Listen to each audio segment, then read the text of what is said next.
ஆண்டவருடைய நாமம் பரிசுத்தப்படுவதாக. நாம் கர்த்தருடைய வார்த்தைக்கு நேராய் கடந்து செல்லுவோம். 1 பேதுருவின் புஸ்தகம் எடுத்துக்கொள்ளுவோம். 1ஆம் அதிகாரம் 11ஆம் வசனத்தை நாம் எடுத்துக்கொள்ளுவோம்.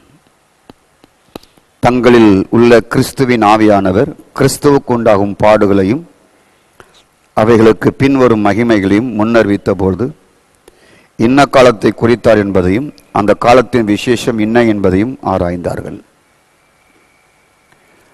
அதே போல் ரோமர் 8ஆம் அதிகாரத்தை எடுத்துக்கொள்வோம். அப்படியே கையை வைத்து ரெண்டு விரலில் அந்த பக்கம் இந்த பக்கம் வைத்துக் கொள்ளுங்கள். ரோமர் 8ஆம் அதிகாரத்தை எடுத்துக்கொள்ளுங்கள். கர்த்தருக்கு ஸ்தோத்திரம். 8ஆம் அதிகாரத்தில் ஸ்தோத்திரம் 9ஆம் வசனம். தேவனுடைய ஆவி உங்களில் வாசமாயிருந்தால் நீங்கள் மாமிசத்துக்கு உட்பட்டவராயிராமல் ஆவிக்கு உட்பட்டவராயிருப்பீர்கள். கிறிஸ்துவின் ஆவி இல்லாதவன் அவருடையவன் அல்ல. கடவுளை கண்டடைவது எப்படி? இது 17வது பகுதியை நாம் பார்க்கிறோம். தேவனை கண்டடைவது எப்படி என்று சொல்லலாம். அல்லது ஜீசஸ் ரெவலேஷன், இயேசுவை பற்றிய வெளிப்பாடு என்று சொல்லலாம். தொடர்ந்து ஒரு 16 போதனை நாம் சொல்லியிருக்கிறோம். பரிசுத்த வேதாகமத்திலே கிறிஸ்துவின் ஆவி என்ற 2 இடத்தில் வருகிறது. இப்பொழுது வாசித்த 2 பகுதி, 1 பேதுரு 1:11, ரோமர் 8:9. கிறிஸ்துவின் ஆவி இல்லாதவன் அவருடையவன் அல்ல. ஓகே, இங்கு வாசிக்கிறோம். பழைய ஏற்பாட்டு மக்களை பேதுரு சொல்லுகிறார். பழைய ஏற்பாட்டு மக்கள், பழைய ஏற்பாட்டு தீர்க்கதரிசிகள். ஸ்தோத்திரம். பழைய ஏற்பாட்டு கிறிஸ்துவை பற்றி ஆதியாகமம் 3ஆம் அதிகாரத்தில் நமக்கு வருகிறது. ஸ்திரீயின் வித்தானவர். அதுக்கப்புறம் யாக்கோபிலே செங்கோல் உதிக்கும் என்று ஆதியாகமத்தின் கடைசி பகுதியிலே வருகிறது. ஸ்தோத்திரம். இப்படி ஒவ்வொரு ஆகமத்திலையும் பழைய ஏற்பாட்டில் புஸ்தகத்திலும் கிறிஸ்துவை குறித்த வெளிப்பாடுகள் இருக்கிறது. ஆதியாகமம், யாத்திராகமம், லேவியராகமம், எண்ணாகமம், உபாகமம், பெரிய தீர்க்கதரிசிகள், சின்ன தீர்க்கதரிசிகள், ராஜாக்களின் புஸ்தகம், நாளாகமத்தினுடைய புஸ்தகங்கள், எல்லா இடங்களிலுமே இயேசுவை பற்றி தீர்க்க தரிசனம் காரியங்கள் சொல்லப்பட்டிருக்கிறது. இயேசு பிறப்பது, இயேசு பாடு மரணம், ஸ்தோத்திரம் உண்டாவதாக அழகாக விவரிக்கப்பட்டு இருக்கிறது. இயேசு மரித்து உயிர்த்தெழுந்த பின்பு ஒரு சபை உண்டாகும் என்பதை பற்றி சிறிதுதான் வெளிப்பாடு இருக்கு. புறஜாதியர்களெல்லாம் அவரை ஏற்றுக்கொள்வார்கள் என்கிறது எசேக்கியேல் சொல்லுகிறார், எரேமியா சொல்லுகிறார், ஏசாயா சொல்லுகிறார். அது கொஞ்சம் தொட்டு வருகிறது. ஓசியா தீர்க்கதரிசன புஸ்தகத்தில் இருக்கிறது. கர்த்தருக்கு ஸ்தோத்திரம். இப்போ இயேசுவை பற்றிய வெளிப்பாடு பழைய ஏற்பாடு முழுவதும் நமக்கு துல்லியமாக இருக்கிறது. ஆகவே நான் பேசுகிற அந்த செய்திக்கு ஜீசஸ் ரெவலேஷன், இயேசுவை பற்றிய வெளிப்பாடு என்று சொல்லலாம். அப்போ பழைய ஏற்பாட்டிலே அவங்களுக்கு வெளிப்பாடை கொடுத்தது யார் என்று பேதுரு சொல்லுகிறார். இயேசு உயிர்த்தெழுந்த பின்பு பேதுரு சொல்லுகிறார். ஸ்தோத்திரம். தங்களில் உள்ள கிறிஸ்துவின் ஆவியானவர், அவங்களுக்குள்ளேயே கிறிஸ்துவின் ஆவியானவர் தான் இருந்தாராம். தங்களில் உள்ள கிறிஸ்துவின் ஆவியானவர். நன்றாய் புரிந்து கொண்டீர்களா? பழைய ஏற்பாட்டில் ஏசாயா தீர்க்கதரிசியோ, எரேமியா தீர்க்கதரிசியோ, எசேக்கியேல் தீர்க்கதரிசியோ, தானியேலுக்கோ, ஸ்தோத்திரம், மற்றும் எல்லா தீர்க்கதரிசிகளிலும் இருந்தது என்ன ஆவி அப்படி என்றால், தங்களில் உள்ள கிறிஸ்துவின் ஆவியானவர் கிறிஸ்துவுக்கு உண்டாகும் பாடுகளையும் அவர்களுக்கு பின்வரும் மகிமையும் அறிவித்த போது இன்னென்ன காலத்தை குறித்தார் என்பதை அந்த காலத்தின் விசேஷம் என்பதையும் ஆராய்ந்தார்கள். இதெல்லாம் பழைய ஏற்பாட்டை பற்றி சொல்லப்பட்டிருக்கிறது. அவங்களுக்குள்ள கிறிஸ்துவின் ஆவி இருந்ததாம். அந்த ஆவி கிறிஸ்துவுக்கு உண்டாகும் பாடுகளையும் அதற்கு பின்பு வரப்போகிற மகிமை, உயிர்த்தெழுந்த பின்பு, கிறிஸ்துவின் பாடுகளுக்கு பின்பு, உயிர்த்தெழுந்த பின்பு, அதற்கு பின்பு வரப்போகிற மகிமைகளையும் முன்னறிவித்த போது இன்ன காலத்தில் குறித்தார் என்பதை அவர்கள் அந்த காலத்தில் அவருடைய விசேஷம் என்ன அவர்கள் ஆராய்ந்து பார்த்தார்களாம். 12ஆம் வசனத்தில் தான் தெளிவாக சொல்கிறார் பேதுரு, நீங்கள் நிமித்தம் அல்ல நமது நிமித்தமே இவைகளை தெரிவித்தார். தங்கள் நிமித்தம் அல்ல, நமது நிமித்தம் அவர்களை தெரிவித்தார். நமக்காகத்தான் இந்த வெளிப்பாடெல்லாம் பழைய ஏற்பாட்டிலே கொடுத்து வச்சிருந்தாராம். யாருக்காக? தங்கள் நிமித்தம் அல்ல, நமது நிமித்தம் தெரிவித்தார். ஸ்தோத்திரம். அவர்களுக்கு வெளியாக்கப்பட்டது. அவர்களுக்கு இந்த ரெவலேஷன் கொடுத்தது எதற்காக என்றால், நமக்காகத்தான் அவர்களுக்கு பழைய ஏற்பாட்டு இந்த ரெவலேஷனை கொடுத்தாராம். ஸ்தோத்திரம். பவுல் பேதுரு யாருக்கு சொல்கிறார்?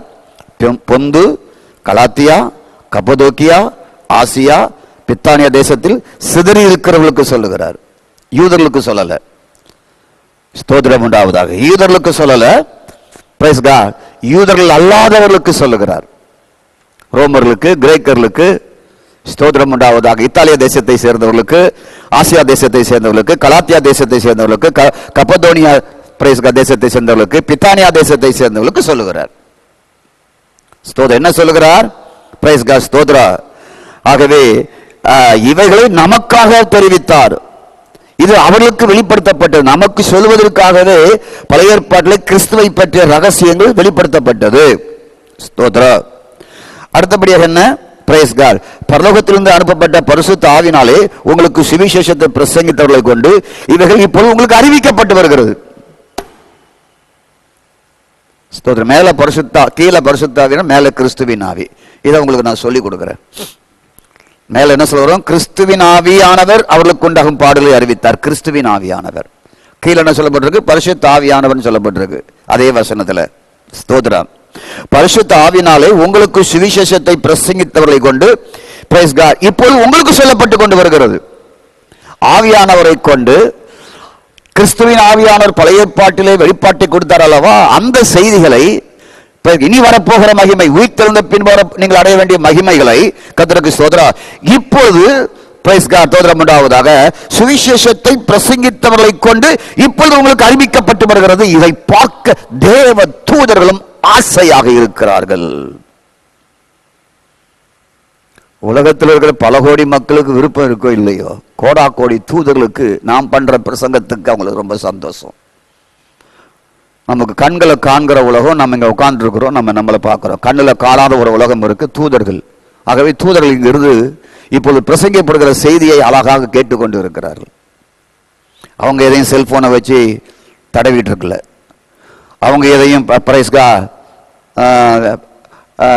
மனசு ஒரு பக்கம், மைண்ட் ஒரு பக்கமா அவங்களாம் இல்லை. தூதர்கள் பிரைஸ்கா கிறிஸ்துவின் மகிமையை குறித்து பிரசங்கிக்கும் போது இந்த தூதர்கள் வந்து ஆறாவை கலந்து கொண்டு அந்த மகிமையின் செய்தியை கேட்க ரொம்ப ஆசையா இருக்கிறாங்களா, உற்று பார்க்கிறார்களாம். ஸ்தோத்திரம். ஆகவே நான் காண்கிறது என்னவென்றால், கண்ணில் காணாத இந்த உலகத்தின் தூதர்கள் எல்லாம் இப்போது நான் பிரசங்கிக்கின்ற நேரத்தில் அவர்கள் உற்று பார்த்து கொண்டும் ஆசையாய் கேட்டுக்கொண்டும் இருக்கிறார்கள். ஏனென்றால் பழைய ஏற்பாட்டிலே வெளிப்படுத்தப்பட்ட இந்த இயேசு கிறிஸ்துவானவர், கிறிஸ்துவின் ஆவியானவர் அவர்களுக்கு வெளிப்படுத்தினார். இப்போது பிரைஸ் காட் ஸ்தோத்திரம் உண்டாவதாக அடியானை கொண்டு இந்த மகிமையின் கிறிஸ்துவை பிரசங்கிக்கப்படுகிறது. இதை பார்ப்பதற்கு தூதர்கள் நிரம்பி இருப்பதை ஓ காட் ஆவியின் கண்களால் நாம் காண வேண்டும். இப்ப மேட்டருக்கு வருவோம். நம்ம இந்த ரெண்டு பகுதியிலையும் கிறிஸ்துவின் ஆவியானவர், கிறிஸ்துவின் ஆவியானவர் என்று வாசித்தோம். பழைய ஏற்பாட்டு பரிசுத்தவான்களுக்கு கிறிஸ்துவின் ஆவியானவர், இப்போது நாம் பெற்றுக்கொண்டுகிற மகிமையின் கிறிஸ்துவை குறித்து வெளிப்பாடு கொடுத்தார். ஒன்று. இங்க வரும்போது ரோமர் 8:9 வரும்போது கிறிஸ்துவின் ஆவி உடையவன் அவருடையவன், கிறிஸ்துவின் ஆவி இல்லாதவன் அவருடையவன் அல்ல. அவருடையவன் அவருடையவன் அல்ல. நீங்கள் எல்லாரும் அவருடையவர்கள். கிறிஸ்துவின் ஆவி நமக்குள் இருக்க வேண்டும். சரிதானா? கிறிஸ்து எப்படி இருக்கிறார் இப்பொழுது? மரித்த கிறிஸ்து, உயிர்த்தெழுந்த கிறிஸ்து இப்பொழுது எப்படி இருக்கிறார்? நிறைய பேருக்கு சொல்ல தெரியாது. ஏனென்றால் அவங்க சுவிசேஷ புஸ்தகத்திலேயே பிரசங்கம் பண்ணிக்கிட்டு இருப்பாங்க. அதுக்கப்புறம் தாண்டி அப்போஸ்தலர் நடபடியில் வந்து நின்று ஊழியம் செய்வாங்க. அதுக்கப்புறம் நிருபங்களில் சொல்லப்பட்டிருக்கிற இயேசு கிறிஸ்துவை பற்றி சொல்வதற்கு அதுக்கு கிருபை வேணும், ரொம்ப நேரம் அமர்ந்திருக்கணும். அனைவரும் நீங்கள் பார்த்தால் பழைய ஏற்பாட்டையும் சுவிசேஷ புஸ்தகத்தையும் பேசிக்கொண்டே இருப்பார்கள். சிலர் வெளிப்படுத்தினதை பேசி பயமுறுத்தி கொண்டே இருப்பார்கள். நமக்கு பயமுள்ள ஆவியை தேவன் நமக்கு கொடுக்கல, அதுக்காக ஸ்தோத்திரம். பயப்படாதீங்க. சுற்றிலும் இருக்கிற இருண்ட சூழல் நினைத்து நீங்கள் பயப்பட வேண்டாம். உங்களை கிருபையாய் கர்த்தர் பாதுகாப்பார். கிறிஸ்து ஆவியாக இருக்கிறார் என்ற அந்த ரெவலேஷன் வெளிப்பாடு அநேகருக்கு இல்லை. கலாத்தியர் 4:6 நாம் அப்பா பிதாவை என்று கூப்பிடத்தக்க குமாரனுடைய ஆவியை உங்கள் இருதயங்களில் அனுப்பினார்.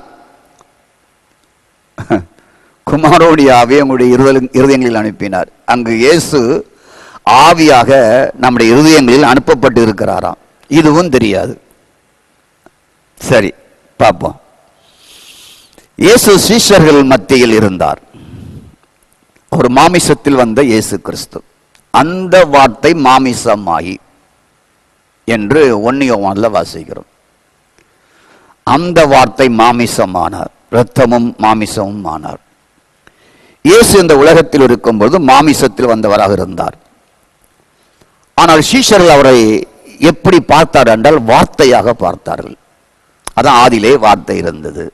ஏன் ஆதியிலே இயேசு இருந்தான்னு சொல்லிட்டு போயிருக்கலாமே, அப்படி சொல்லல. ஆதியிலே வார்த்தையாக இருந்தார். ஆனால் சீஷருடைய வாழ்க்கையில அவர் வார்த்தையாக இல்லை. இருந்திருந்த பிரச்சனை இருந்திருக்காது. வார்த்தையாக இருந்தார். இன்னைக்கு இயேசுவை நாம் எப்படி தேடுகிறோம் என்றால் சொப்பனத்தில் தேடுகிறோம், வெளிப்பாட்டில் தேடுகிறோம். யாராவது நமக்கு வெளிப்பாட்டை சொல்ல மாட்டாரா, சொப்பனத்தில் வர மாட்டாரா, தரிசனத்தில் தர மாட்டாரா என்று அவர் வார்த்தையில் இருக்கிறார். இந்த இருக்கு வார்த்தை, வார்த்தையிலே அவர் ஜீவன் இருக்கிறார்.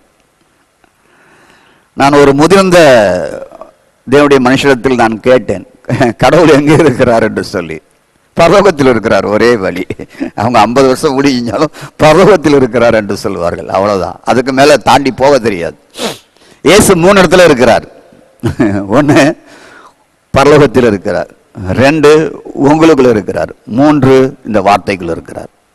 இதுக்கெல்லாம் வசனங்கள் இருக்கு.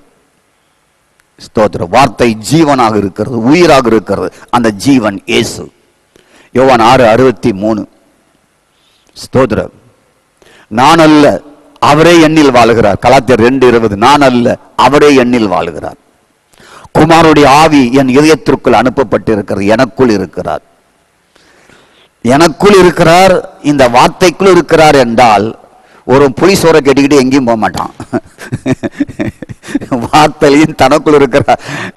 அந்த இயேசுவை நல்லா அனுபவிப்பான். யாரும் வெளிப்பாடு சொல்ல தேவையில்லை, யாரும் சொப்பனம் சொல்ல தேவையில்லை. ஏன்னா எனக்குள்ளே இருக்கிறார்ல அவரு ஆவியாக, இந்த வார்த்தைக்குள்ளே இருக்கிறார் அல்லவா. இதை சொல்லி கொடுத்துட்டா அவங்கள தேடி யாரும் போக மாட்டாங்க, சொல்லியும் கொடுக்க மாட்டாங்க. எங்கிட்ட இருக்கிற ஆளுக்கு தெளிவா சொல்றோம், புரியுதோ புரியலையோ இல்லையோ, எங்கேயும் போகாத. உனக்குள்ள இயேசு ரெவலேஷனை கொடுப்பார். குமாரனுடைய ஆவி உனக்குள் இருக்கிறது, கிறிஸ்துவின் ஆவி உனக்குள் இருக்கிறது. ஸ்தோத்திரம். glory to God. ஆகவே உனக்குள் கிறிஸ்து வாசம் பண்ணுகிறார். அவர் உனக்குள்ளே உலாவி உனக்குள்ளே தேவனாக இருக்கிறார். ஸ்தோத்திரம். பரிசுத்த ஆவியானவர் உன்னை தேவனுடைய ஆலயமாக்கி உனக்குள் வசிக்கிறார், குடியிருக்கிறார். 1 கொரிந்தியர் 6:19. இதுக்கு மேல விளக்கம் யாருக்கு என்ன வேணும்? இதுக்கு மேல நமக்கு விளக்கமே தேவையில்லை. எனக்குள் குடியிருக்கிறார், எனக்குள் வாசம் பண்ணுகிறார். கிருபையும் சத்தியம் நிறைந்தவராய், full of grace, கிருபையும் சத்தியமும் நிறைந்தவராய் அவர் நமக்குள் கூடாரம் போட்டார், நமக்குள் வசிக்கிறார், நமக்குள் குடியிருக்கிறார். 1 யோவான் 1:14.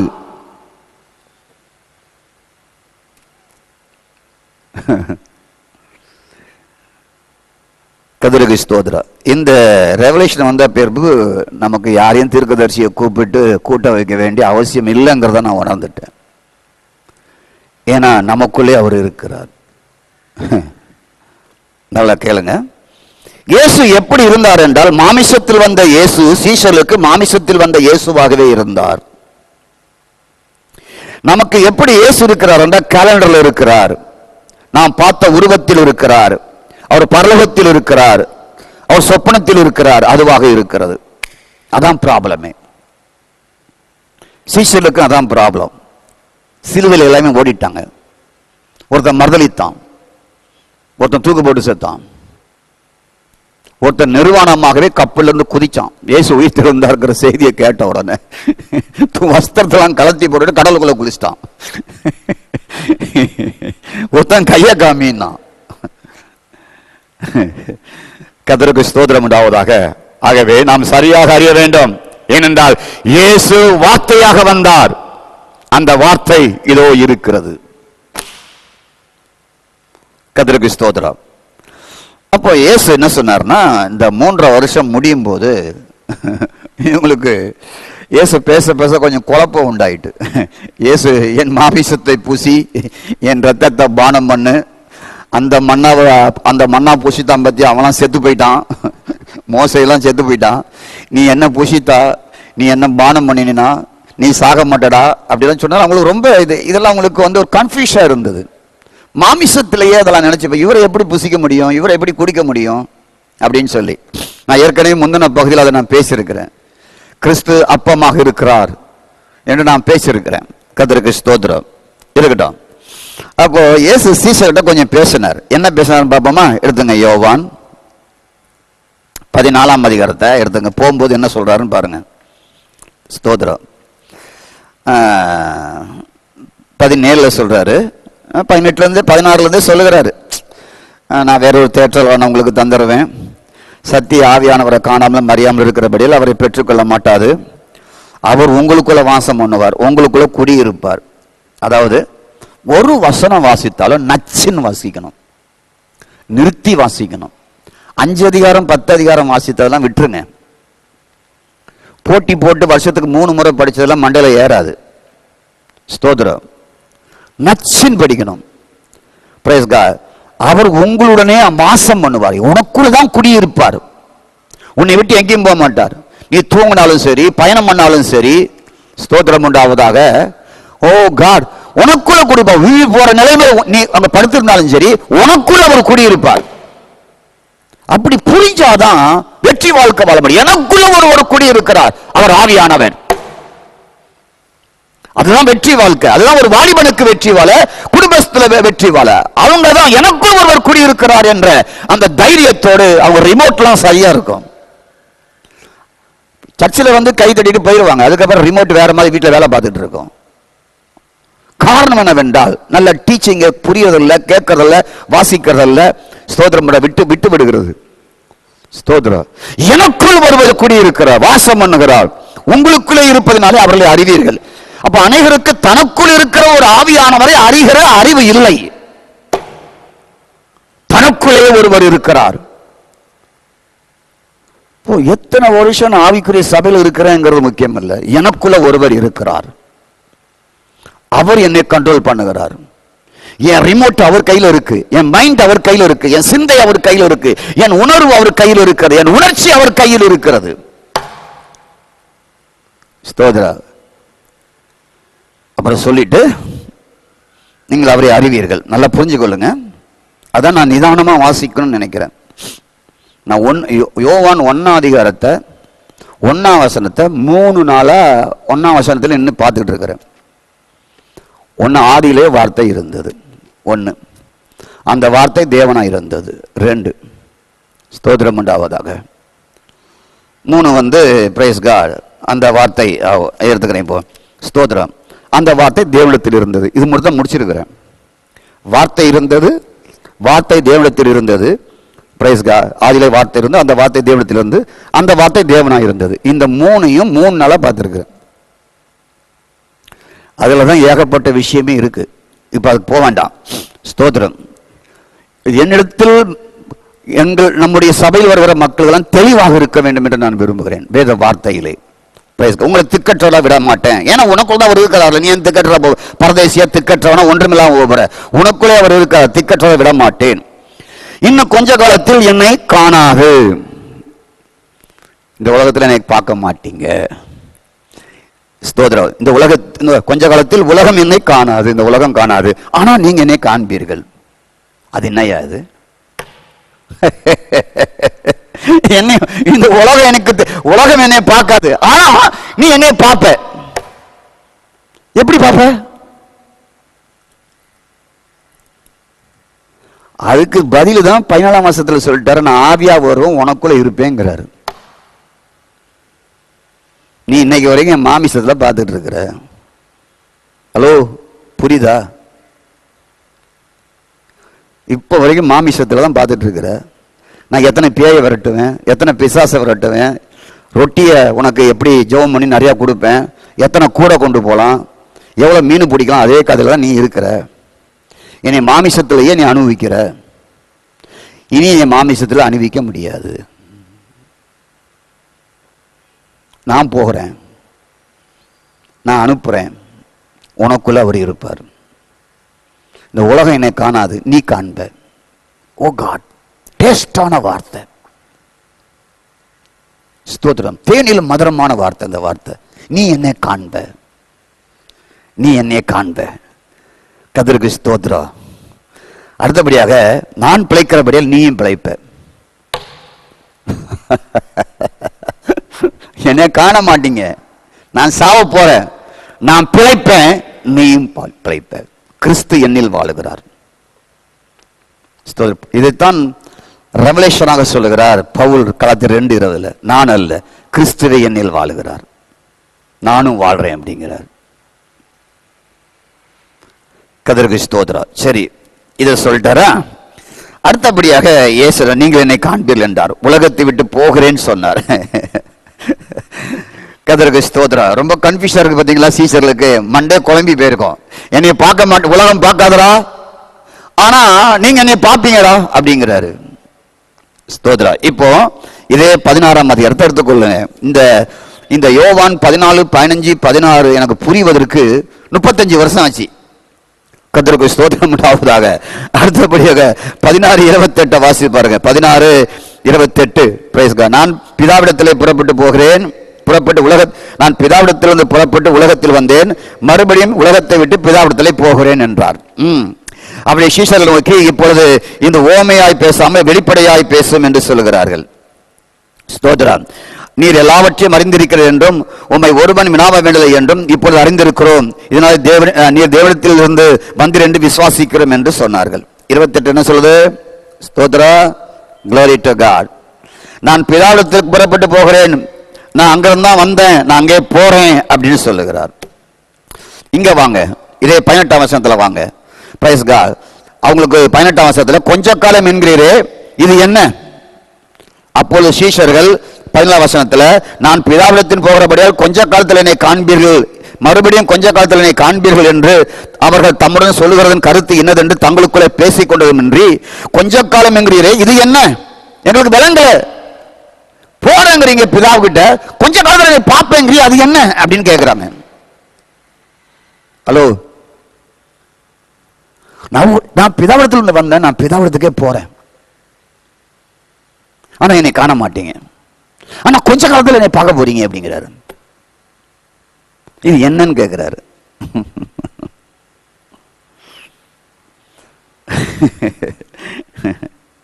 அதை குறித்து தமிழத்தில் கேட்கும்படி அவர்கள் விரும்புகிற இயேசு அறிந்து அவர்களை நோக்கி, கொஞ்ச காலத்தில் என்னை காண்பீர்கள், மறுபடியும் கொஞ்ச காலத்தில் என்னை காண்பீர்கள் என்று நான் சொன்னதை குறித்து நீங்கள் உங்களுக்குள்ளே விசாரிக்கிறீர்களோ? இப்போ சப்ஜெக்டுக்கு வருவோம். காண மாட்டீங்க, பார்ப்பீங்க. கர்த்தருக்கு ஸ்தோத்திரம். இயேசு இன்னும் விவரமா சொன்னார், நான் என் பிதாவிலும் நீங்கள் என்னிலும் நான் உங்களிலும் இருப்பதை அன்று அறிவீர்கள் என்று சொன்னார். நான் என் பிதாவுக்குள்ள, பிதா எனக்குள்ள, நான் உங்களுக்குள்ள இருப்பேன், அன்னைக்கு அறிவீங்க அப்படிங்கிறார். அதைத்தான் உங்களுக்கு சொல்லுகிறார். உங்களுக்குள்ள பிதா இருக்கிறார், பரிசுத்த ஆவியானவர் இருக்கிறார், கிறிஸ்து உங்களுக்குள்ளே இருக்கிறார்.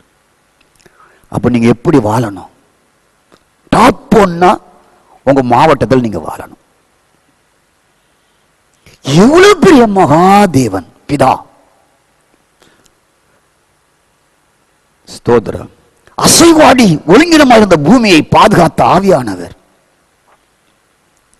மரித்து உயிர்த்தெழுந்த இயேசு, நான் பிதாவில் இருக்கிறேன், அவர் எனக்குள் இருக்கிறார், நாங்க உங்களுக்குள்ள இருப்போம், அந்த நாளில் காண்பீர்கள் என்றார்.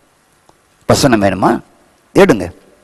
ஸ்தோத்திரம். ஏனென்றால் வசனத்தை சொன்ன இப்படிலாம் வசனம் இருக்கா? ஏன்னா நம்ம சரியா படிக்க மாட்டோம் இல்லையா? ஸ்தோத்திரம். ஒரு வருஷத்துல முடிச்சா பாஸ் ஒரு பைபிள் கொடுப்பேன் பாரு, அதுக்காக வேகமா படிப்பீங்க. Praise God. ஸ்தோத்திரம் உண்டாவதாக. 14:20 வாசிங்க. யோவான், நான் என் பிதாவிலும் நீங்கள் என்னிலும் நான் உங்களில் இருப்பதை அந்த நாளில் அறிவீர்கள். என்னை காண மாட்ட, ஆனா என்னை காண்ப. நான் போறேன் பிதாவிடத்துல, நான் திருப்பி வருவேன். ஆனா உனக்கு ஒன்று சொல்றேன் கேளு, பிதா எனக்குள்ள இருக்கிறாரு, நான் அவருக்குள்ள இருக்கிறேன். Praise God. நாங்க 2 பேரும் உனக்குள்ள இருப்போம். அன்னைக்கு நீ புரிஞ்சு கொள்வே அப்படிங்கிறாரு, அன்னைக்கு நீ அறிவே அப்படிங்கிறாரு. ஆகவே தான் நான் ஃபர்ஸ்ட் சொன்னேன் ஜீசஸ் ரெவலேஷன் அப்படின்னு. ஸ்தோத்திரம். அப்போ பிரைஸ் காட். ஸ்தோத்திரம். இயேசு கிறிஸ்து மரித்து உயிர்த்தெழுந்து கிறிஸ்துவின் ஆவியாக, குமாரனுடைய ஆவியாக, பரிசுத்த ஆவியாக இந்த பூமிக்கு வந்தார். அவர்தான் வந்தது. பிதாவும் அவரே, குமாரனும் அவரே, பரிசுத்த ஆவியானவரும் அவரே. பிதாவுக்குள் குமாரன், குமாரனுக்குள் இயேசு, இயேசுவுக்குள் பரிசுத்தாவி, பரிசுத்தாவிக்குள் இயேசு. மரித்து உயிர்த்தெழுந்த இயேசு 50வது நாளிலே மீண்டும் ஆவியானவராக சீஷருக்குள் வந்தார். அதன் கிறிஸ்துவின் உடையவன், கிறிஸ்துவின் ஆவி உடையவன், அவருடையவன். குமாரனுடைய ஆவி பிதா சென்ட் பண்ணிட்டார் உனக்குள்ள அப்படின்னு கலாத்தியர் 4:6 சொல்லுது. குமாரன் ஆவியாக பழைய ஏற்பாட்டிலையும் அவருக்குள் இருந்தார், உனக்குள்ளேயும் வந்து விட்டார். கர்த்தருக்கு ஸ்தோத்திரம். அப்போ மாமிசத்தில் 3 ஆண்டு காலம் இயேசுவை பின்பற்றினார்கள். இப்பொழுது அவரே ஆவியாக அவர்களுக்குள் வந்து விட்டார். ஸ்தோத்திரம். அப்போ இதத்தான் அவர்கள் உலகமெங்கும் சொன்னார்கள். நம்முடைய பெண்டிகாஸ்ட் சர்ச்சு, மற்ற சர்ச்செல்லாம் எதையோ வித்தையை கற்றுக் கொடுக்குறாங்க, உள்ள இருக்கிற இயேசுவை சொல்லி கொடுக்க மாட்டாங்கிறாங்க. எதையோ ரெவலேஷனா பேசுறாங்க. அது யாரையும் உருவாக்காது. காது கிணிய ஒரு வெளிப்படுத்தலா தெரியும். கொரோனாவுக்கும் இயேசு வருகைக்கும் சம்பந்தம் என்ன? அமெரிக்கா ஜனாதிபதிக்கும் இயேசு வருகைக்கு சம்பந்தம் என்ன? யாருக்கே புரோஜனம்? அது புரோஜனம் இல்லாது நமக்கு எதுக்கு? கர்த்தருக்கு ஸ்தோத்திரம். இயேசு உனக்குள் அனுப்பப்பட்டு இருக்கிறார். மாமிசத்தில் இந்த உலகத்தில் வாழ்ந்த இயேசு உனக்குள் இருக்கிறார். அவர்தான் உனக்கு ஜீவ ஆகாரம், அவர்தான் உனக்கு ஜீவ தண்ணீராக இருக்கிறார், உன் பசியை போக்குறவராக இருக்கிறார். தங்களுக்குள் இருப்பதை அறிந்தார்கள் என்பது சீஷர்களுக்கு மட்டுமல்ல, நமக்கும் புரிய வேண்டியது. உங்க குழப்பமே போயிடும். உங்க வீடு பெஸ்டா இருக்கும், உங்க லைஃப் பெஸ்டா இருக்கும். நல்ல தீர்மானம் எடுப்பீங்க, நல்ல பெஸ்டான வாழ்க்கை வாழ்வீங்க, பியூரா வாழ்வீங்க, கோல்டா வாழ்வீங்க. ஸ்தோத்திரம். அப்ப 3 ஆண்டுகள் அவர்கள் நடுவில் இருந்தார்கள்.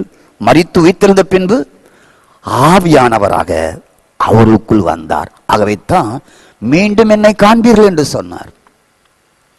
நாங்க உங்களுக்குள்ள வாசம் பண்ணுவோம், பிதாவும் நானும், அப்பொழுது நீ அறிவாய் என்று சொன்னார் 14:20. அப்போ மாமிசத்தில் இருந்த இயேசு கிறிஸ்து இந்த உலகத்தில் இருக்கும்பொழுது வெளிப்படையாகவே இருந்தார். அவங்க எல்லாரையும் பார்க்கலாம், எல்லாரும் தொடலாம், எல்லாரும் அற்புத அடையாளத்தை பெறலாம். ஆனால் உயிர்த்தெழுந்த பின்பு ஆவியாக இருப்பதால் சீஷர் மட்டுமல்ல, நீங்களும் உங்களுக்குள் இருக்கிற அவரை அனுபவிக்க வேண்டும், என்ஜாய் பண்ண வேண்டும். உங்களுக்குள் இருக்கிறவரை தினமும் ருசிக்க வேண்டும், ரசிக்க வேண்டும், புகழ வேண்டும். உங்களுக்குள்ள வைத்து அவரை நீங்கள் அப்படியே ருசித்து ருசித்து அனுபவித்து அனுபவித்து என்ஜாய் பண்ணணும். அதுக்கு தான் ஆகாரம் வேத வார்த்தை. இது உணவா உள்ள போகணும், இந்த வார்த்தை ஆவியாக உள்ள போகணும். உள்ளே இருக்கிற இயேசு, ஆவியாக இருக்கிற இயேசு உங்களுக்குள் இருக்கிறபடினால சீஷர்கள் மட்டுமல்ல, நீங்களும் இந்த இயேசு எனக்குள் இருக்கிறார் சொல்லி அவரோடு நீங்கள் மகிழ்ந்து களி கூற வேண்டும். எனக்குள் இருக்கிறவரே, எனக்குள் வாசம் பண்ணுகிறவரே, எனக்குள் தங்கி இருக்கிறவரே, எனக்குள் மகிமை வருவனாக இருக்கிறவரே, ஓ காட் ஸ்தோத்திரம். இருளிலிருந்து வெளிச்சத்தை பிரகாசிக்க சொன்ன ஆவியானவரே, பிரைஸ் காட் ஸ்தோத்திரம். சோதோமு குமாரா பட்டணம் என்ற பட்டணத்திற்கு ஓ காட் கர்த்தருடைய தூதனாய் போனவரே, ஆபிரகாமுக்கு தரிசனத்தில் வெளிப்பட்டவரே, மோசேக்கு வெளிப்பட்டவரே, glory to God, கல்வாரி சிலுவையிலே மரித்தவரே, உயிர்த்தெழுந்தவரே, எனக்குள்ள இருக்கிறீங்க. நான் உங்களை என்ஜாய் பண்றேன், உங்களை மகிழ்கிறேன், உங்களை கொண்டாடுகிறேன். எனக்குள்ள இருக்கும்போது என்னை எதையும் மேற்கொள்ளாது.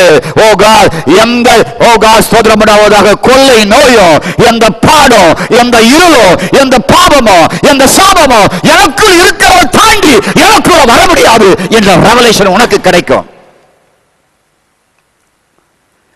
இல்லாட்ட ரெவலேஷன் எங்க கிடைக்கும் சொல்லி போயிட்டு வருவேன். நீ போ,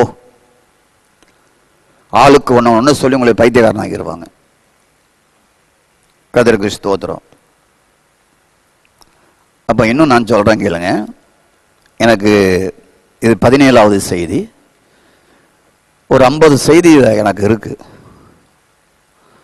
ஸ்தோத்திரம். நல்லா கேளுங்க. இயேசு மாமிசத்தில் இருந்த நாட்கள் வெளிப்படையாக இருந்தார். உயிர்த்தெழுந்த பின்பு ஆவியாக இருப்பதால் சீஷர்கள் மட்டுமல்ல, நாமும் உள்ளே இருக்கிற இயேசுவை அனுபவிக்க வேண்டும். இதை உணர்ந்து அறிந்து நம்முடைய வாழ்க்கையை அனுபவமாக்க வேண்டும். அப்படி விட்டுறக்கூடாது. தினமும் பைபிளை வாசிக்கணும், அந்த வார்த்தையில தேவனை பார்க்கணும். அதிலே வார்த்தையா இருந்தார், அதிலே இருந்தீங்களா ஆண்டவரே? எங்க அப்பா அம்மா இல்லாத போதே இருந்தீங்களா ஆண்டவரே? இந்த பூமி இந்த உலகம் இல்லாத போதே இருந்தீங்களா ஆண்டவரே? நான் காண்கிற மலை, நீர்வுற்று, ஆறு, ஏரி, நதிகள் இல்லாத போதே நீங்க இருந்தீங்களா ஆண்டவரே? ஸ்தோத்திரம். இந்த இனிய உலகம் இல்லாத போதே இருந்தீங்களா ஆண்டவரே? இந்த ராஜ்யங்கள் எல்லாம் இல்லாத போதே இருந்தீங்களா ஆண்டவரே?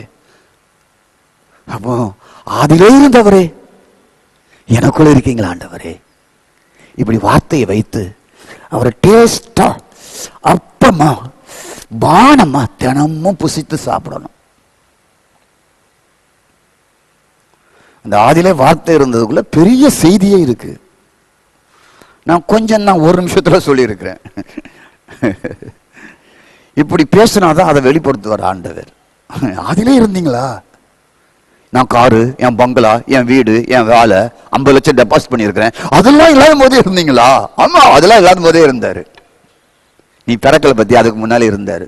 உங்க அப்பா, உங்க தாத்தா, உங்க பாட்டி, உங்க தாத்தாவுக்கு அப்பா, அந்த தாத்தாவுக்கு அப்பா, அந்த தாத்தாவுக்கு அப்பா, அந்த தாத்தாவுக்கு அப்பா, அவங்களும் இல்லாத போதே இருந்தாரு. இந்திய நாட்டிலே ஆண்ட அத்தனை ராஜாக்கள் இல்லாத போதே இருந்தாரு.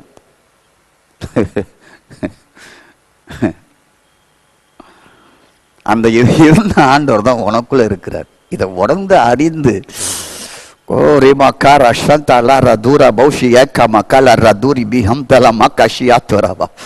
அவர் நல்லா அனுபவிக்கணும்.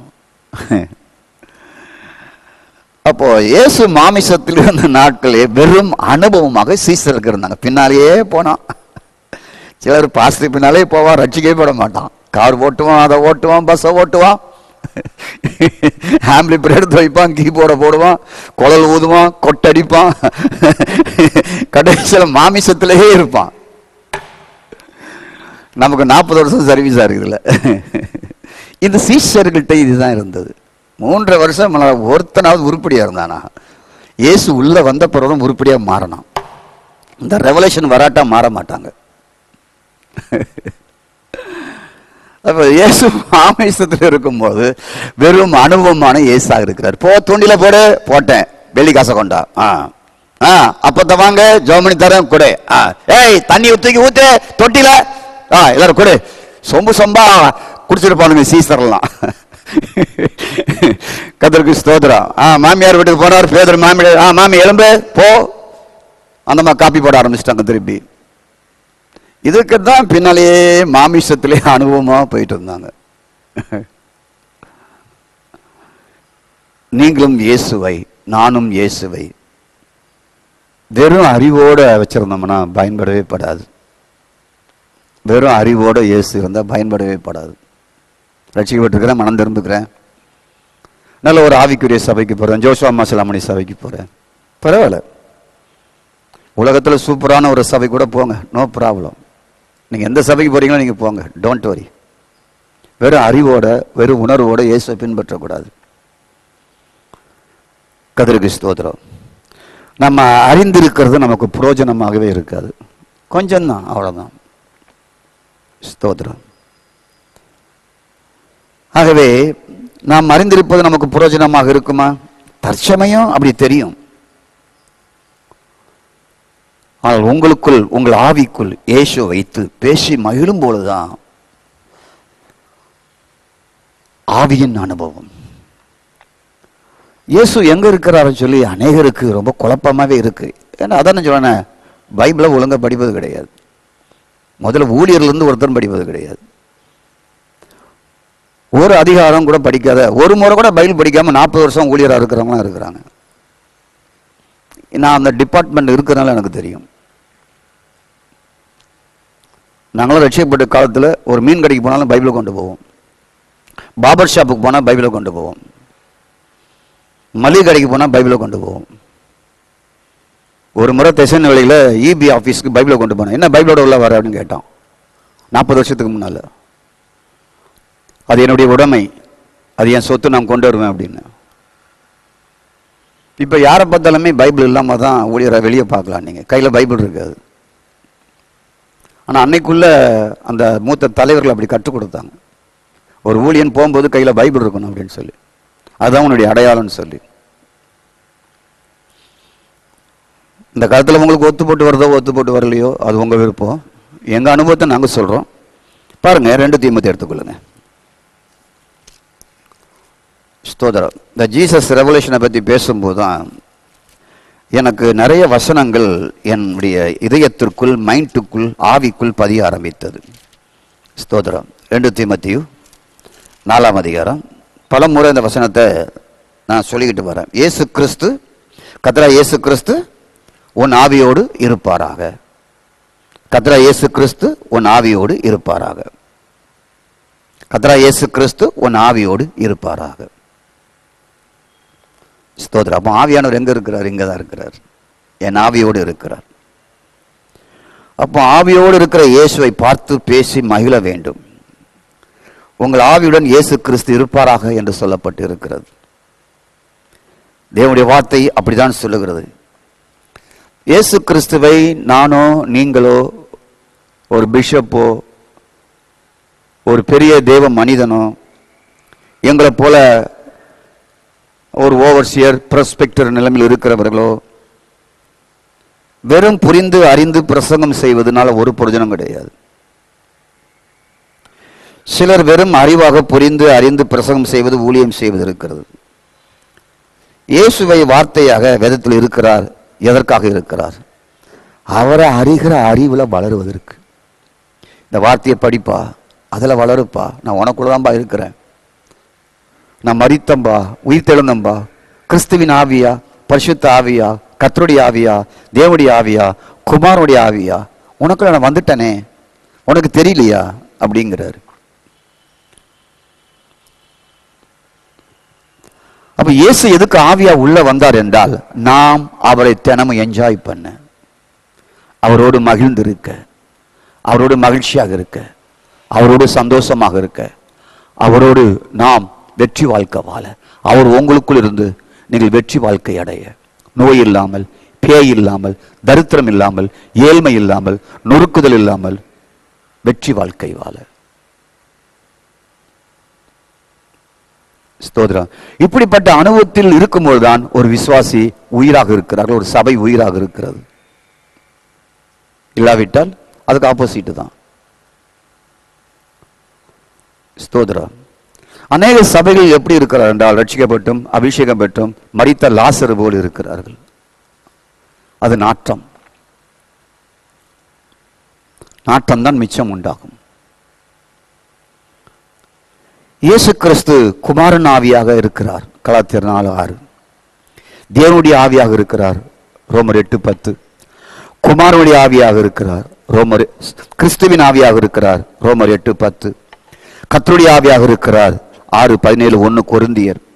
ஸ்தோத்திரம். எப்படிலாம் இருக்கிறாரு? குமாரன் ஆவியாக இருக்கிறார், கிறிஸ்துவின் ஆவியாக இருக்கிறார், கர்த்தருடைய ஆவியாக இருக்கிறார், தேவனுடைய ஆவியாக இருக்கிறார், கிறிஸ்துவின் ஆவியாக இருக்கிறார். ஸ்தோத்திரம். அப்ப வெறும் அறிதல் மட்டும் நமக்கு போதாது. கிறிஸ்துவை ஆவியாக உள்ளே வைத்து ஒரு வாலிபன் யாரா இருந்தாலும் சரி ஒரு வெற்றி வாழ்க்கை வாழணும். இது இல்லாட்டா கொஞ்சம் டேஞ்சர் தான். எதுக்கு அநேகர் பின்மாற்றம் அடைகிறாங்க? வாலிபர்கள் பின்மாற்றம் அடைகிறாங்க. நல்ல உபவாசம் பண்றாங்க, கேம்பில் அட்டன் பண்றாங்க, இந்த டீச்சிங் அவங்களுக்கு இல்லை. உனக்குள்ள தான் இருக்கிறார், அவங்களுக்கு சொல்லிக் கொடுக்கல. என் கூட ஒருத்தர் இருந்தா நான் எந்த தப்பும் செய்வது கொஞ்சம் அஞ்சுவேன். என்னை போல அவர் தப்பு செஞ்சாருன்னா அவர் கூட செஞ்சு தப்பு பண்ணலாம். பிரைஸ் காட், ஸ்தோத்திரம். என் கூட ஒரு இருக்கும்போது ரொம்ப அட்டேஷன் ஆயிடுவேன். பாஸ்டர் மோகன், பாஸ்டர் ஆபிரகாம், தர்மசையா, பாஸ்டர் சோனராஜ்லாம் கூட இருந்தாங்கன்னா செல்போன் ஆஃப் பண்ணிடுவேன். செல்போன் ஆஃப் பண்ணிடுவேன். சில அறவெட்டு இருக்கு, அவங்களுக்கு முன்னாலே அலோன்னு பேசிட்டு இருக்கோம். அது ஒன்றும் பண்ண முடியாது. அவங்களுக்கு அறிஞ்சது அவ்வளோதான். நான் கிரேட் 1 லீடரை பார்த்துட்டா செல்போன் ஆஃப் பண்ணிடுவேன். ஒரு கலெக்டர் முன்னால் உட்காந்துக்கிட்டு செல்போனில் பேசிட்டு இருக்க முடியுமா? ஒரு முதலமைச்சர் முன்னால் பேசிட்டு இருக்க முடியுமா? உள்ள போகும்போது ஆஃப் பண்ணிட்டு போகணும். கர்த்தருக்கு ஸ்தோத்திரம். ஒரு ஆலயத்துக்குள்ள போனால் செல்போன் ஆஃப் பண்ணிட்டு போகணும். ஒரு ஃபுல் பீட்டில் உட்காந்தா செல்போன் ஆஃப் பண்ணி வச்சிருக்கணும், சைலண்ட்ல போட்டு வச்சிருக்கணும். மிக முக்கியமான காலம் இருந்தால் நீங்க அதை பார்க்கணும். ஒரு ஆஃபீஸ்ல இருந்து வருது என்னன்னு கேட்க வெளியே போய் கேட்கலாம். சிலருக்கு தினமும் 100 கால் வரும், அவங்கள ஒன்றும் பண்ண முடியாது. இயேசு உள்ள வச்சு அனுபவித்தோம் என்றால் இதெல்லாம் கண்ட்ரோல் ஆயிரும். இதை கண்ட்ரோல் பண்ண முடியாது. அவங்க என்னதான் ஜெபம் பண்ணாலும் சரி, உபவாசம் பண்ணாலும் சரி, 40 நாள் அவன் தமம் இருந்தாலும் சரி, அவனை மாற்றவே முடியாது. வெறும் பட்டினி கிடப்பாங்க, அவ்வளோதான். எனக்கு தெரிந்த வரைக்கும் கிறிஸ்துவ சபை பட்டினி. காலையில் உபவாசம், 2 மணிக்கு நல்ல வயிறு நிறைய சாப்பாடு. ஊழியருடைய உபவாசம் அப்படிதான். காலையில் நல்ல உபவாசம், 3 மணிக்கு நல்ல ஒரு பிரியாணி, சிக்கன் மட்டன் எல்லாம் வச்சு ஒரு வெளுத்து கட்டு போ. இதுதான் உபவாசம். நாங்கள் கண்ட உபவாசம் அப்படி கிடையாது. பட்டினினா பட்டினி தான் 40 நாளும், சோறே எடுக்க மாட்டோம் 40 நாளும். இப்பெல்லாம் மாடர்ன் உபவாசமா மாறி போச்சு. காரணம் என்னவென்றால், ஸ்தோத்திர, அறிவில் இயேசுவை அறிந்து வைத்திருப்பது. தாவீது சொல்வது, என் தலை என்னால் அபிஷேகம் செய்கிறார், என் பாத்திரம் நிரம்பி வருகிறது. அதுதான் அவருடைய அனுபவம், மகிழ்ச்சி. ஸ்தோத்திரா, என் பாத்திரம் நிரம்பி வருகிறது, என் தலை என்னால் அபிஷேகம் பண்ணினார் என்று சொல்லுகிறார். ஆனால் இன்று உங்களுக்குள்ளேயே இருக்கிறார். தாவீதுக்கு இல்லாத அபிஷேகம், ஆரோனுக்கு இல்லாத அபிஷேகம், ஆரோன் பெற்றுக்கொள்ளாத அபிஷேகம். கர்த்தருக்கு ஸ்தோத்திரம். இப்போது அவர் வெளியே இருந்து கிரியை செய்கிற ஆவியானவர் அல்ல. எலியா காலங்களிலும் எலிசா காலங்களிலேயும் தானியேல் காலங்களிலும் வெளியே இருந்து கிரியை செய்கிறவர் அல்ல. இப்போது உங்களுக்கே இருந்து வாழ்கிறவர் ஆவியானவர். ஸ்தோத்திரம். ஆகவே குளோரி டு காட். இப்ப நம்ம எங்க தேடுறோம்னா வெளியே தான் தேடுறோம். கையை தட்டணும், வெளியே பார்க்கணும், ஆவியானவர் அப்படி ஆடணும். எல்லாருமே கையை ஆடி ஓன்னு கத்தணும், ஆவியானவர் வந்துட்டாருன்னு அர்த்தம். அது ஒரு காரியம். அதுல நிறைவை நீங்க பெறக்கூடாது. அது வேணும், அது நானும் அதை விரும்புவேன். நான் 4 பேர் ஜெபம் பண்ண ஆரம்பிச்சிட்டேன்னா அவங்க சத்தத்தை கேட்டு நான் சத்தத்தை போட்டுருவேன். தோத்திரம் உண்டாவதாக. எனக்கு அதெல்லாம் அந்த அது நான் தப்புன்னு சொல்லலை, அதுதான் கிடையாது. அது ஒரு எழுச்சி, அவ்வளவுதான். ஆனா உள்ளதான் அவர் இருக்கிறார். 24 hours உள்ள இருக்கிறார். 24 hours கிறிஸ்து குமாரனுடைய ஆவியாக உள்ள இருக்கிறார், கர்த்தருடைய ஆவியாக உள்ள இருக்கிறார், தேவனுடைய ஆவியாக உள்ள இருக்கிறார். அப்போ என்ன ஆயிட்டுன்னா, தவறான வழியில் தேட வைத்து விட்டார்கள் தேவனை. அங்க வா, இங்க வா, இந்த மலைக்கு வா அப்படின்னு சொல்லி தவறான வழிகளை மக்களை கொண்டு போய் திசை திருப்பி விட்டார்கள். அவர்கள் மற்ற மதங்களைப் போல கூட்டம் கூட்டமா போயிட்டே இருக்கிறாங்க. இதற்கு காரணம் எங்களைப் போல போதர்களும் ஆயர்களும் சுவிசேஷர்களும் தவிர வேற யாருமே கிடையாது. ஏன்னா அவங்களுக்கு வெளிப்பாடு இல்லை, தனக்குள்ள இயேசு இருக்கிறாருன்னு சொல்லி. கர்த்தருக்கு ஸ்தோத்திரம். ஆகவே நான் என் கையில் இந்த வேதாகம் இருக்கிறது. நான் போன வருஷம் இந்த வேதாகமத்தை எடுத்து படிக்க ஆரம்பித்தேன். பழைய வேதாகமத்திலே வச்சிருக்கிறேன். பல குறிப்புகள் இருக்கு. இதுக்கு முந்தான வேகத்தில் ஒரு 1000-1500 பிரசங்கம் இருக்கும். பைபிளுக்குள்ளே இருக்கும், 1500 பிரசங்கம் இருக்கும். சிகப்பு கலர், மஞ்சள் கலர், வெள்ளை கலர்லாம் அடிப்பேன். இது நான் எங்கிருந்து கற்றுக்கிட்டேன்னா கிறிஸ்தவன் தான் கற்றுக்கிட்டேன். நான் 78 முதல் சர்ச்சைக்கு போனேன். சில புக்கை பார்த்தா அது மஞ்சள் கலரு சிகப்பு கலர்லாம் அடிச்சு வச்சிருந்தாங்க. நான் அங்கே கற்றுக்கிட்டேன். இந்த பக்கம் எழுதுறதெல்லாம் நான் எங்கே கற்றுக்கிட்டேன்னா அங்கே தான் கற்றுக்கிட்டேன். சரிண்ணா? அப்போ தப்பா இல்லை, அங்கே கற்றுக்கிட்டேன், அவ்வளோதான். கர்த்தருக்கு ஸ்தோத்திரம் உண்டாவதாக. அது தப்பு நான் சொல்ல மாட்டேன். கர்த்தருக்கு ஸ்தோத்திரம் உண்டாவதாக. என்னுடைய ரோமர் புஸ்தகத்தில் இப்படி இருக்கு. குறைஞ்ச ஒரு 500 வசனம் இந்த ரோமர் 1 முதல் பேஜில் மட்டும் இருக்கு. 500 வசனம் வச்சிருக்கிறேன் உள்ள. 2ஆம் அதிகாரம் பாருங்க, இதை ஃபுல்லாக அப்படி தான் இருக்கும். இன்னைக்கு வரைக்கும் செஞ்சுட்டு தான் இருக்கேன், தப்புன்னு சொல்லலை. அடுத்த அதிகாரத்தை பார்த்தா அது எனக்கு தான் புரியும், வேற யாருக்கும் புரியாது.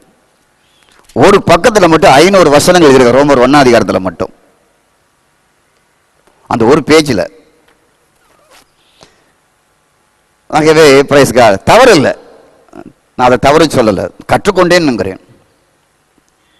Price God. அப்போ வேதத்தை வாசிப்பதற்கு பல முறையை நாம் கற்றுக்கொண்டோம், அதனால் அறிந்தோம். 1980 நான் பைபிள் காலேஜுக்கு போனேன். இப்போ ஒத்த வாக்கிய அகராதிங்கிறது அப்போ ஆசீர்வாதம், ஒத்த வாக்கிய அகராதி அவர் தான் போட்டார். அது வச்சிருந்தா பெரிய பாஸ்டர் டி மோகன், ஆபிரகாம் தாமஸ் ஐயா, இப்படியெல்லாம் பெரியவங்க வச்சிருப்பாங்க. எனக்கு வாங்கின ஆசான 50 ரூபா என்னுடைய 2 மாத கல்லூரி ஃபீஸ். எப்படியோ அதை வாங்கிட்டேன், 50 ரூபா கொடுத்து. அது இன்னும் வச்சிருக்கிறேன், 40 வருஷம் ஆச்சு. அது விலை மதிக்க முடியாத ஒன்றானது. பட்னி கடந்து 5, 1, 2, 3, 1 ரூபா 2 ரூபா 50 காசுன்னு சேர்த்து சேர்த்து சேர்த்து அதை வாங்கிட்டேன். எதற்காக வாங்கினேன்? வேதத்தை அறிவதற்கு. இதன் வழியாக நான் நிறைய பிரசங்கத்தை ஆயத்தப்படுத்தினேன், என்னை ஆயத்தப்படுத்தினேன், ஆய்வு செய்தேன், அதிகமாக கற்றுக்கொண்டேன். எனக்கு மாதம் வேதாந்த கல்லூரியில் ஒரு 30 ரூபா வரும், 25 ரூபா ஃபீஸு, 5 ரூபா மிச்சம். அந்த 5 ரூபா மிச்சம் வச்சு ஒரு 10 ரூபாய்க்கு ஒரு புக்கு வாங்குவேன். நான் யோகு பற்றி ஒரு புக்கு 40 வருஷமா வாங்கிறேன், அது 10 ரூபா தான். இன்னைக்கு இருந்து அது ஒரு 800 ரூபா இருக்கும். ஒரு மாதம் 5 ரூபா செலவுக்கு அந்த 5 ரூபாவை நான் சேர்த்து வச்சு புக்கு வாங்குவேன். எதுக்கு? கற்றுக்கொள்வதற்கு. ஸ்தோத்திரம் உண்டாவதாக. அப்போ நான் பெண்டிகாஸ்ட் சர்ச்சில் நுழைஞ்சேன், பரிசுத்த ஆவியை பெற்றேன், அந்நிய பாஷையை பெற்றேன், தீர்க்கதரிசனம் உரைப்பதை பெற்றேன், வேத பாடம் என்பதை நான் கற்றுக்கொண்டேன், வீட்டு ஜபங்களை கற்றுக்கொண்டேன், தனி ஜபங்களை கற்றுக்கொண்டேன். ஸ்தோத்திரம். கன்வென்ஷன் என்றால் அங்கே படுத்து 3 நாள் வேலை செஞ்சு 4 நாள் வேலை செஞ்சு கடைசியில் மிச்சம் மீதியை சாப்பிட்டு எச்சலையை தூக்கி பாயை பெருக்கி பிரைஸ் காட் ஸ்தோத்திரம் உண்டாவதாக எல்லாத்தையும் அலசி கிளசி போடுறதெல்லாம் நான் அதை செஞ்சேன், நான் கற்றுக்கொண்டேன். ஆழ்குடிய சபைக்கு போனப்போ தான் கை தட்டுவதை கற்றுக்கொண்டேன். தோல் ட்ரம் அடிப்பது, ஸ்தோத்திரம், டேம்பரின் அடிப்பது, சத்தமிட்டு ஜெபிப்பது, ஆவியில் நிரம்புவது, ஆவியில் குதிப்பது, எல்லா அனுபவம் நான் அங்கே தான் கற்றுக்கொண்டேன். உங்க வாழ்க்கையில் அது உண்மையா இருக்கும் இல்லையா? கர்த்தருக்கு ஸ்தோத்திரம். அப்ப இதெல்லாம் ஒரு ஆவிக்குரிய வளர்ச்சி என்று போதிக்கப்பட்டது, வளர்ந்தோம், எல்லாம் உண்மை. ஸ்தோத்திரம். அதுக்கப்புறம் எந்த சபைக்கு போகக்கூடாது, அந்த சபைக்கு போகக்கூடாது, இதில் தான் இருக்கணும், அதெல்லாம் கள்ள உபதேசம், அதெல்லாம் தவறான உபதேசம் சொன்னாங்க. அதுவும் அங்கே தான் கற்றுக்கொண்டேன். ஸ்தோத்திரம் உண்டாவதாக. கடைசியில் அன்னைக்கு அதெல்லாம் சொன்னாங்களோ அது இன்னைக்கு இப்போ இல்லை. அதான் மிக முக்கியம். அப்போ ஆவிக்குரிய அனுபவம் என்பது ஒரு அறிதலாக இருந்தது. கதாபத்திற்கு ஸ்தோத்திரம் உண்டாவதாக. ஆகவே அவருடைய சந்ததியாக கற்றுக் கொடுத்த சந்ததியாக இருக்கிற நாங்களும் அதை பின்பற்றினோம். ஸ்தோத்திரம். 40 ஆண்டுகளுக்கு முன்பாக தகப்பன் பின்பற்றிய அந்த உபதேசத்தை இப்பொழுது பிள்ளைகள் பின்பற்றுவது கிடையாது. அப்பா கீழே வேஷ்டியை கட்டி ஆராதிப்பாரு, பையன் மேல கோட்டு போட்டு ஆராய்ச்சிட்டு இருப்பான். அங்க ஆணும் பெண்ணும் ஒன்னா உட்காருவாங்க, இங்க உட்கார மாட்டாங்க. இப்ப அப்படி ஆயிப்போச்சு. அன்னைக்கு இருந்த விசுவாசி போதகர் இன்னைக்கு வேறுபட்ட. அன்னைக்கு நகனா விருப்பாங்க, 5000 கல்யாணத்தை முடிப்பாங்க, இப்ப 50 லட்சத்துல கல்யாணம் முடிக்கிறாங்க. பாஸ்டர் வீட்டு கல்யாணமே சொல்றேன், நான் ஊழியருடைய கல்யாணமே சொல்றேன். அன்னைக்கு விவாகம் எளிமையாக இருந்தது. இப்ப எளிமையா பெண்ணுக்கு மட்டும் வெள்ளை கொடுப்பாங்க, மாப்பிள்ளை மட்டும் 50,000 கோட்டு போட்டு வருவாரு. அது அரை பெந்த கோஸ்து, அரை உலகம், அரை உலகம், அரை பெந்த கோஸ்து. நான் பல இடத்துல கேட்டிருக்கேன், நீ மட்டும் கோட்டை போட்டிருக்கியா, ஏன் அந்த அம்மாவுக்கு மட்டும் ஏன் வெள்ளை கொடுத்துருக்குற, அவளுக்கு ஒரு நல்ல பட்டு போட ஒரு 50,000 வாங்க வேண்டியதானு கேட்பேன். கர்த்தருக்கு ஸ்தோத்திரம். இது எல்லாமே நிலைநிறுக்காம போயிட்டு பார்த்தீங்களா? டிவி வைக்க கூடாதுன்னு சொன்னது, செருப்பு கூடாதுன்னு சொன்னது, வெள்ளை கொடுக்கணும்னது எல்லாமே நிலநிற்காம போயிட்டு. நான் ஏன் சொல்றேன்னா, மனதின் வழியாக, அறிவு வழியாக வந்தது. ஸ்தோத்திரம். ஆக என்னை பொறுத்த வரைக்கும் 40 ஆண்டுகள்ல அந்த பயிற்சி எல்லாம் தோல்வியாக இருக்கிறது என்று நான் அறிய ஆரம்பித்தேன். ஏன்னா அன்னைக்கு இருந்த மூப்பர்கள் அவங்களுடைய பிள்ளைகளுடைய விவாகம் எல்லாம் அப்படி இல்லாம போயிட்டு. கர்த்தருக்கு ஸ்தோத்திரம். நான் ஜெபத்தையோ ஊழியத்தையோ அதையோ நான் பழித்து பேசவில்லை. பாரம்பரியம் தோற்றுவிட்டது என்று சொல்லுகிறேன், அவ்வளவுதான். பாரம்பரியம் தோற்று போய்விட்டது, அவ்வளவுதான். சபை பின்பற்றின பாரம்பரியங்கள் எல்லாம் 50 ஆண்டுகளில் ஒளிந்து போய்விட்டது. தங்களுடைய வசதிகளுக்கு ஏற்பாக அதை மாற்றிக்கொண்டார்கள். ஸ்தோத்திரம். நான் அதை குறைவாக கூறவில்லை. பிரைஸ் காட் உண்டாவதாக. ஆவிக்குரிய சபைகள் மதமாக மாறி போய்விட்டது பின்னாட்களிலே. நாம் அடுத்த அனுபவத்திற்குள் சொல்ல வேண்டும். சபை இழந்த அனுபவம் ஒன்று, தன்னுடைய ஆவிக்குள்ளேயே அவரை சேவிப்பது. அதுதான் கற்றுக் கொடுக்கவில்லை. இயேசுவை உனக்குள்ளேயே சேவிப்பது, இதுதான் ஸ்வீட் லைஃப். ஆவிக்குள்ளேயே ஜெபிப்பது, சேவிப்பது, ஜெபிப்பது. இந்த ஆவிக்குள்ளேயே ஜெபிக்கிறவங்க 5 மணி நேரம் 8 மணி நேரம் பேசாம அவரை பார்த்துக்கிட்டே இருப்பாங்க. இதுதான் உன்னத அனுபவம். ஆவியிலேயே அவரை சேவிப்பது, ஆவியிலேயே பிரைஸ் காட் நாம் அவரோடு உறவாடுவது. உங்க ஆவியிலேயே ஆவியானவரை, கிறிஸ்துவின் ஆவியானவரை அனுபவித்து மகிழ்வது. இதுதான் கற்றுக் கொடுத்துருக்கணும். கிறிஸ்டியானிட்டி தோல்வியாக இருக்காது. இந்தியாவில் இருக்கிற திருச்சபைலாம் எங்கேயோ போயிருக்கும்.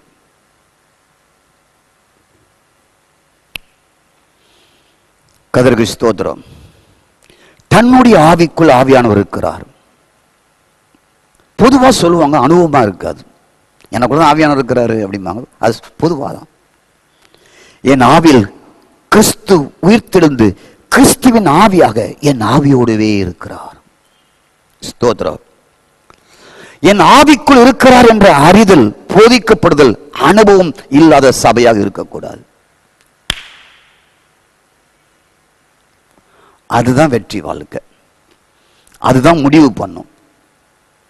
கர்த்தருக்கு ஸ்தோத்திரம். அப்போ தேவ வார்த்தை ஆவியாக இருக்கிறது, தேவ வார்த்தை ஜீவனாக இருக்கிறது. பிரைஸ் காட், ஸ்தோத்திரம் உண்டாவதாக. நீங்கள் யார்? ஆவினால் பிறந்தவர்கள். வார்த்தை ஆவியாக இருக்கிறது, தேவன் ஆவியாக இருக்கிறார். 3 தான் கனெக்ஷன் ஆகணும். ஹலோ, புரியுதா உங்களுக்கு? 3 தான் கனெக்ஷன் ஆகணும். நீங்கள் யார்? ஆவினால் பிறந்தவர்கள். தேவனுடைய வார்த்தை யோவான் 6:63, தேவனுடைய ஆவி, தேவனுடைய வார்த்தை ஆவியாகவும் ஜீவனாக இருக்கிறது. தேவன் ஆவியாக இருக்கிறார், கிறிஸ்து ஆவியாக இருக்கிறார், பரிசுத்த ஆவியானவர் ஆவியாக இருக்கிறார். இனம் இனத்தோடு சேரும். நீ ஆவியின் இனத்தை சேர்ந்தவன், ஆவியின் வசனத்தோடையும் ஆவியின் தேவனோடும் சேரு.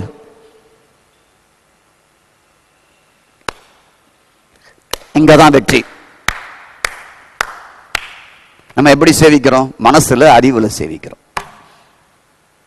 அதுதான் வீட்டுக்குள்ளேயும் நாட்டுக்குள்ளேயும் சமுதாயத்துக்குள்ளேயும் கிறிஸ்தவங்களையும் கிறிஸ்தவ சபைக்குள்ளேயும் கிறிஸ்தவ ஸ்தாபனத்துக்குள்ளேயும் பிரச்சனை. எல்லாத்துக்குள்ளேயும் பிரச்சனை அதுதான். உங்களுக்கு புரியுதா? உங்களுக்கு வசனம் ஆவி, நீங்க ஆவியாக, தேவன் ஆவியாக இருக்கிறார். இந்த 3 கனெக்ட் ஆகணும். Praise God. ஆகவே தான் நான் சொல்கிறேன், ஆவியின் அறிதல் இல்லாமல் போய் மாமிசத்தின் அறிவில் வந்து நாம் எதையோ செய்து கொண்டிருந்தோம். ஆகவே யோவான் 6:63, எபிரேயர் 12:9 படி கர்த்தருக்கு ஸ்தோத்திரம். தேவனுடைய ஆவி, வார்த்தை ஆவியாக இருக்கிறது. நான் ஆவியாக இருக்கிறேன். நான் ஆவியின் மனுஷன். நான் ஆவினால் பிறந்தவன். என் தேவனுடைய வார்த்தை ஆவியாக இருக்கிறது. தேவன் ஆவியாக இருக்கிறார். கிறிஸ்து ஆவியாக இருக்கிறார். அவர் எனக்குள் வர வேண்டும் என்றால் வார்த்தை வழியாக எனக்குள் வருகிறார், எனக்குள் வாசம் பண்ணுகிறார். நமது நடுவில் போட்டி, பொறாமை, பிடியாமை, விரோதம் அத்தனையும் தாராளமாக இருக்கிறது. ஸ்தோத்திரம். இதை நம்ம யூடியூப்ல பார்க்கலாம். ஒருத்தர் எப்படி கடிக்கிறாங்க, ஒருத்தர் எப்படி திட்டுறாங்க என்கிறத கிறிஸ்தவ யூடியூப்ல பார்க்கலாம். நாம் இதை பார்த்து வெட்கப்பட வேண்டியது. நான் உட்காந்து அமர்ந்து ஆராய்ந்து பார்த்தேன். முடிவு பண்ண மனசுல தான் கடவுளை அறிஞ்சிருக்கிறாங்க, ஆவில அறியல. மனசுல தான் ஜெபம் பண்றாங்க, ஆவியில் ஜெபம் பண்ணலங்கிறத முடிவு பண்ணிட்டேன்.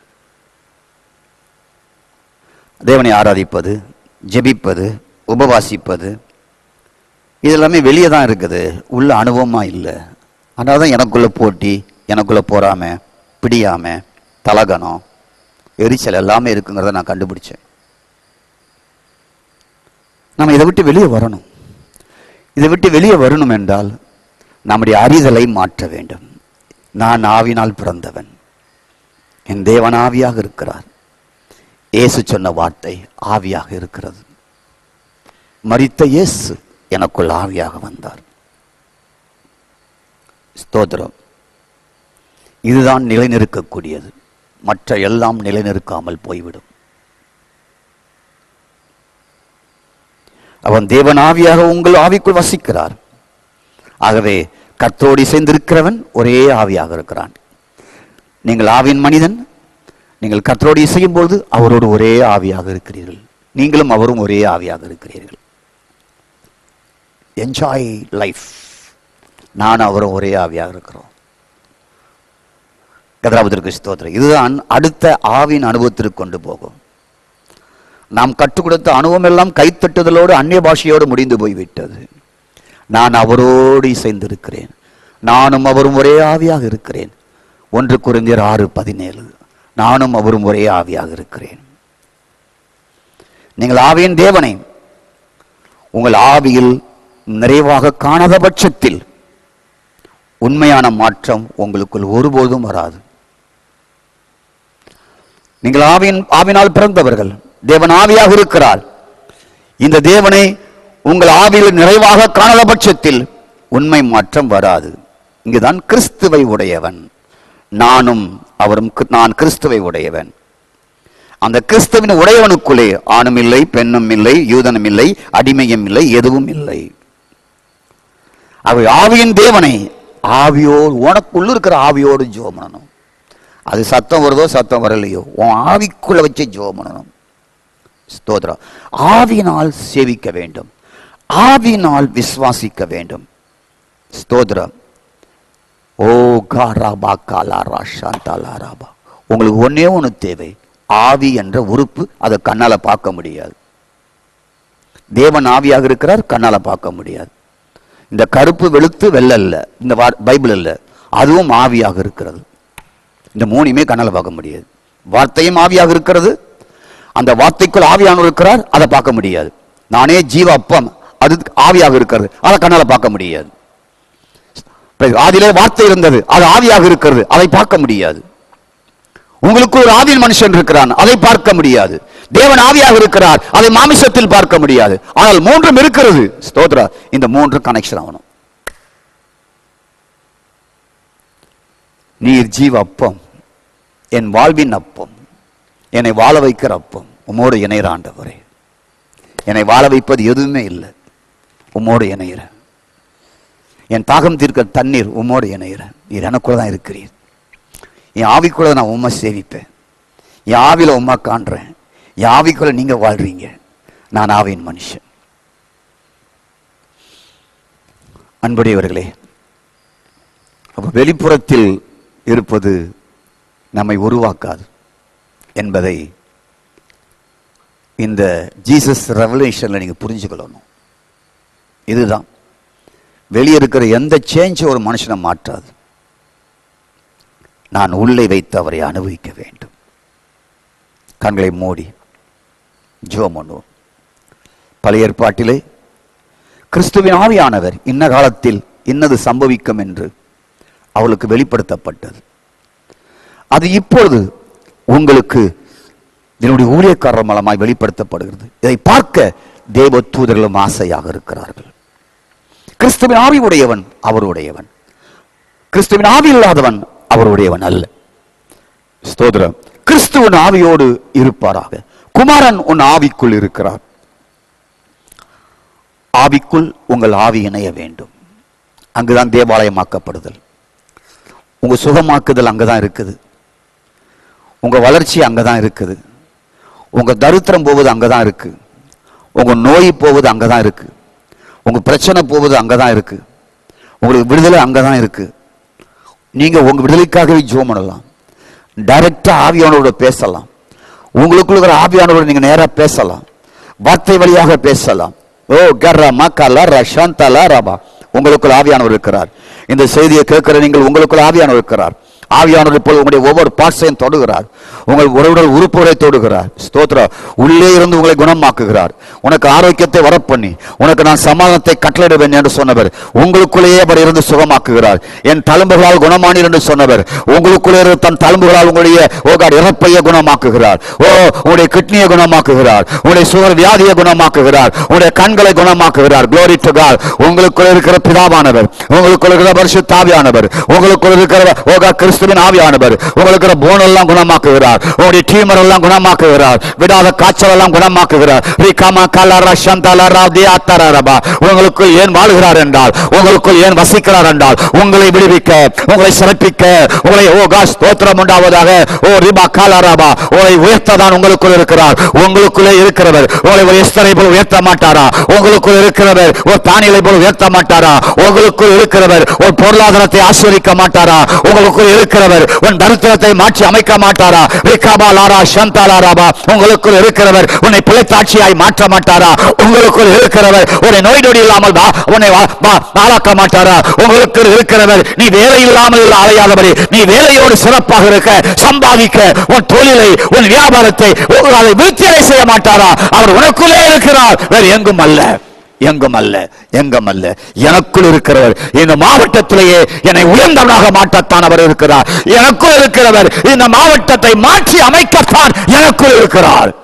என் குடும்பத்தை மாற்றி அமைக்கத்தான் எனக்குள் இருக்கிறார். நோயோட, சாபத்தோட, கஷ்டத்தோட, தரித்திரத்தோட ஒன்றுமில்லாமல் நான் வாழ்வதற்காகவா அவர் எனக்குள் இருக்கிறார்? இல்லை, நான் அவரை அனுபவிக்கிறேன். எனக்குள் இருக்கிறார், எனக்குள் இருக்கிறார்.